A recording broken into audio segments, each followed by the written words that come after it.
श्रीराम समर्थ. नाम म्हणजे जादूचा दिवाच. एकदा एक बाई सोवळे नेसून स्वयंपाक करत होती. बाईचे मूल झोपून उठल्यावर अंथरुणातच आई मला घे म्हणून रडू लागले. आई म्हणाले, बाळा, मी तुला घ्यायला आतुर झाले रे, पण तू कपडे तेवढे काढून ये. परंतु मुलगा कपडे काढायला तयार होईना आणि आई आई म्हणून रडू लागला. तेव्हा शेजारच्या बाईने येऊन मुलाचे कपडे काढले आणि मग आईने मुलाला पोटाशी घेतले. आपलेही त्या लहान मुलासारखे झाले. वासना, विकार, अहंभाव इत्यादींचे कपडे न काढताच आपण परमेश्वराला भेटायची इच्छा करतो. मग त्याचीने आपली भेट कशी होणार? परमेश्वर मातेप्रमाणेच अत्यंत प्रेमळ आणि ममताळू आहे. त्याला आपल्याला भेटायची अतिशय इच्छा आहे. परंतु जोपर्यंत आपण आपल्या अंगावरची अपवित्र आवरणे काढून टाकत नाही, तोपर्यंत परमेश्वर आपल्याला जवळ घेत नाही. संत आपल्याला परमेश्वराकडे जायचा रस्ता सांगतात.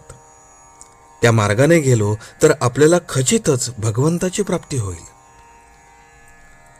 आपण पुराणात वाचलेच असेल की श्रीकृष्णाकडे दुर्योधन आणि अर्जुन गेले असताना श्रीकृष्ण परमात्म्याने सांगितले की ज्याला मी हवा असेन त्याला माझे सैन्य आणि इतर गोष्टी मिळणार नाहीत. हे ऐकून दुर्योधनाने त्याचे सर्व सैन्य मागून घेतले. अर्जुनाला मात्र खरा आनंद झाला की आपल्याला हवी असलेली गोष्ट मिळते आहे, कारण तो हे जाणून होता की एका परमेश्वरा वाचून बाकी सर्व व्यर्थ आहे. प्राणा वाचून हजारो शरीरांचा काय उपयोग?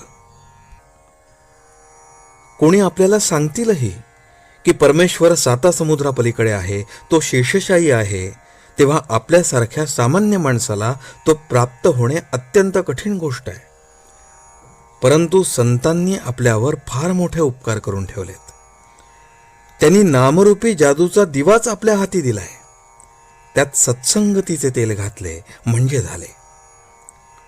हा दिवा विझू नये म्हणून फार काळजी घ्यावी लागते बरं. मी त्रिवार सत्य सांगतो की नीतीने वागून जो नामात राहील त्याला नामाचे प्रेम लागल्याशिवाय राहणार नाही. नीती हा सर्वाचा पाया आहे. त्या पायाशिवाय इमारत टिकू शकणार नाही. 3 गोष्टींना अत्यंत जपा. परस्त्री माते समान माना, परधन आणि परनिंदा विष्ठेसारखे माना, आणि कशाही परिस्थितीत नामस्मरणाला सोडू नका. तुम्हाला भगवंताचे प्रेम खात्रीने लागेल. आजचे बोधवचन. मुखात नाम ठेवावे आणि सदाचरणाने वागून प्रपंच करावा. जानकी जीवन स्मरण. जय जय राम.